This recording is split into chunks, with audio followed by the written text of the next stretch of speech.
Well... Well...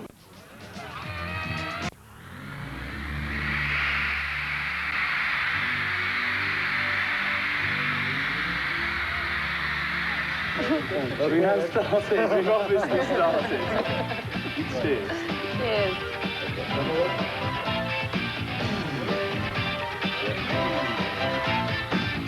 Gone too far this time, but I'm dancing on the Valentine.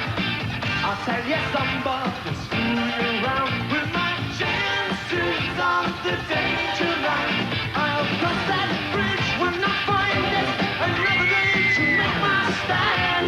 Oh, high time is booked on board side here, if I should find a helping hand. Oh, so why don't you use it? Try not to lose it. My time, don't lose it. So why don't you use it? Try not to lose it. My time, don't lose it. How do you feel coming out in front of lots of girls screaming around? How do I feel? It's pretty good, actually. The great thing is if you're in a really miserable mood or however down you feel, as soon as you walk on stage, it puts you on an instant high. I thought the audience last night actually was very wide. I mean, I think a lot of people will obviously notice the screaming kids because they're the loudest and they're the ones that are all down the front and making a lot of noise. Just before we go on stage, there's always, well, for me anyway, there's always a little bit of nerves, just somewhere down the base of my spine, really electric. And as soon as you walk on stage, it's just a buzz that explodes. It's exciting.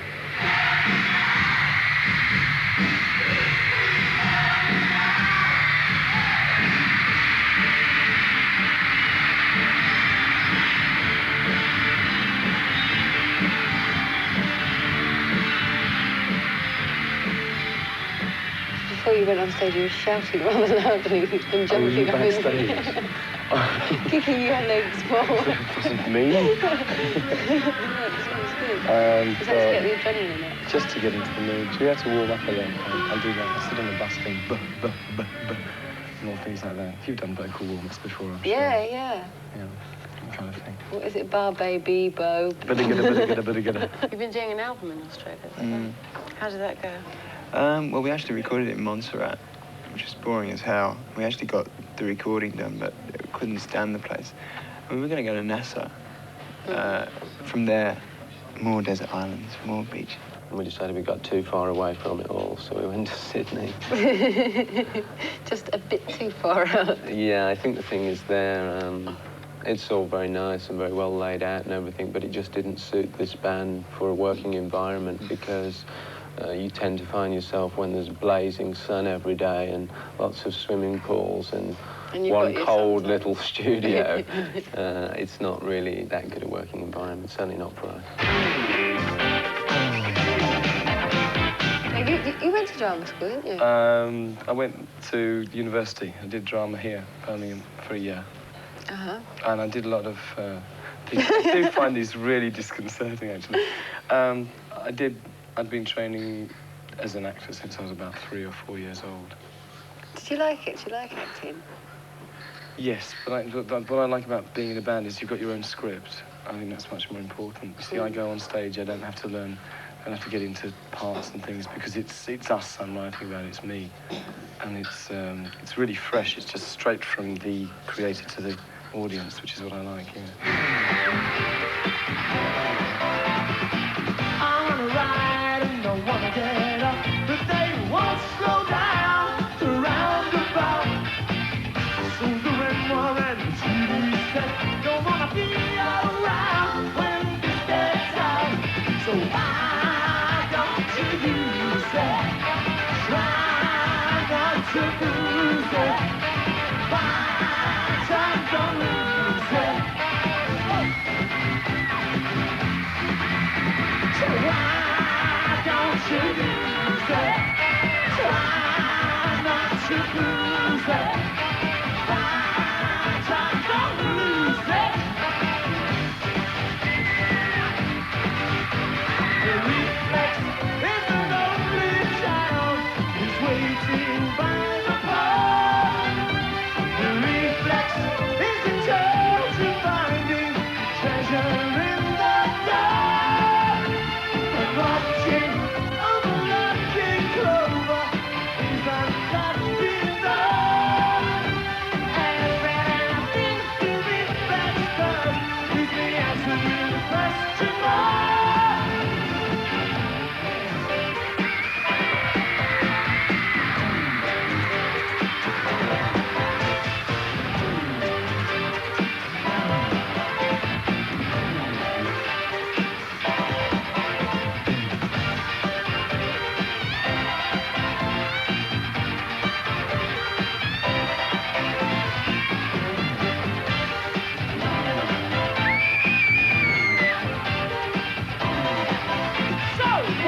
gone for Duran Duran 1983?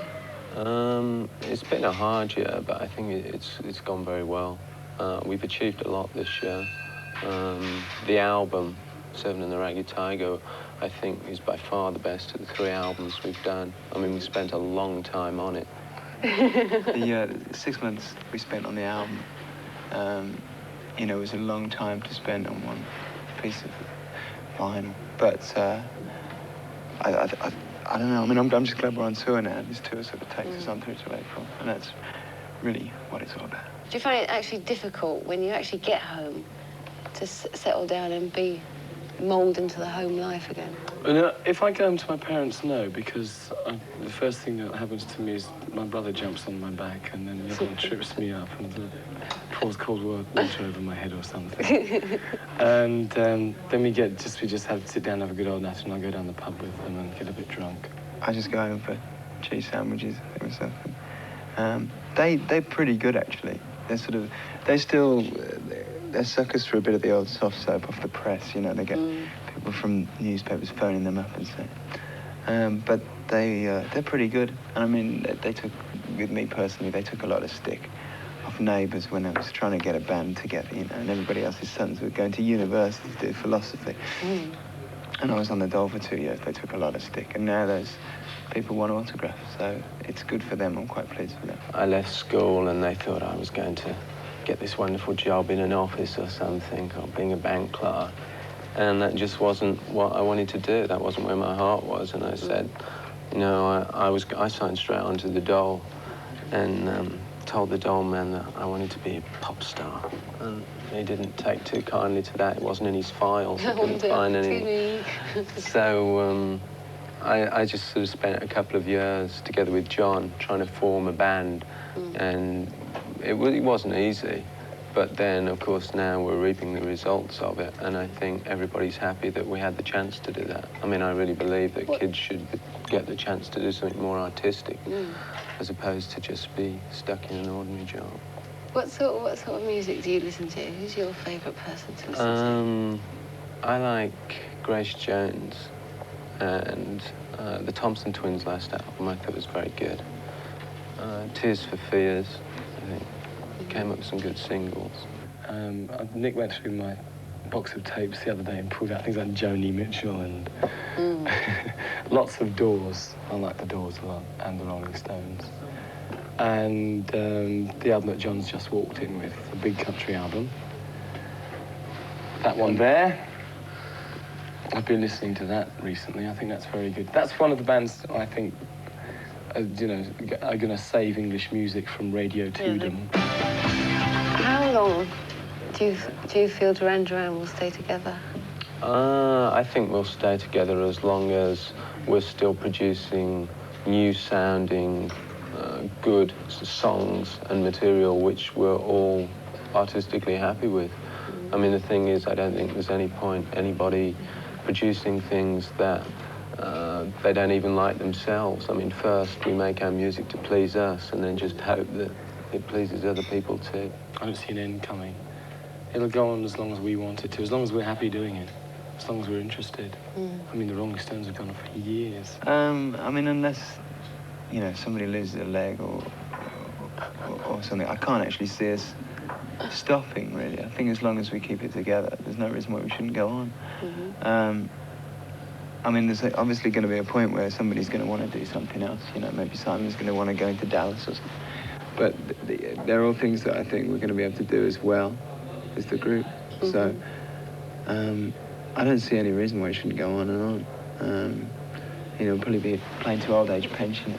We're going to play one of the more kind of, dare I say it, laid-back numbers off the LP.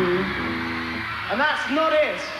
It's called New Moon on Monday.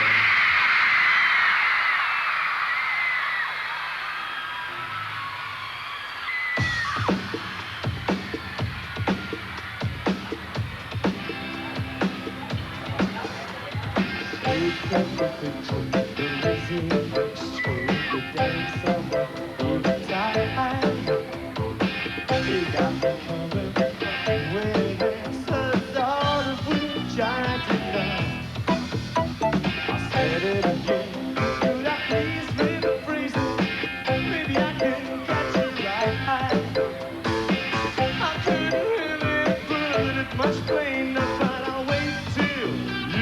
alive. Show me you want excitement. If I could ever this time will let it know. I lost my torch and waiting for the new moon of Monday. I dance through the night. I stayed the cold day with a lonely satellite. New moon on Monday, and I dance through the night. I stayed the cold day with a lonely satellite.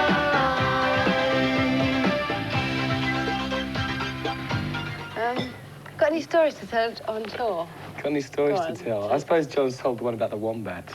No. Oh no, we did this with, well, we did this. Shall I tell the one about the wombat? Go on, I'm dying to know. Well, I mean, it was just, it's, I mean, we always have very bad experiences with animals, like elephants in Sri Lanka and things like that. But we were doing this live satellite link up with Noel Edmonds on the what was- late breakfast show. Yeah. It was one of those sort of talking to a monitor in the grass things. And to sort of demonstrate that it was Australia, they'd given us, like, I was holding a joey, which shit on me. Which is a baby And, kangaroo, isn't it? Yeah, and John had a possum which was running all around his head. And Roger had this wombat, which is like a rather large rat, and with no neck at all. I mean, it's that big. Well, no, hang on. That was the way he was holding it. They walk on all fours and they're about that big.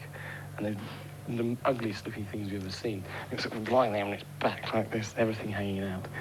And somebody in the studio laughed. And this was just before we went on the air.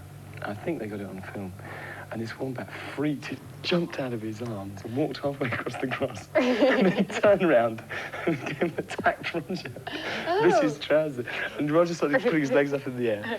And then it attacked him, John. It was... Just when you thought your interview was over, you're back on film.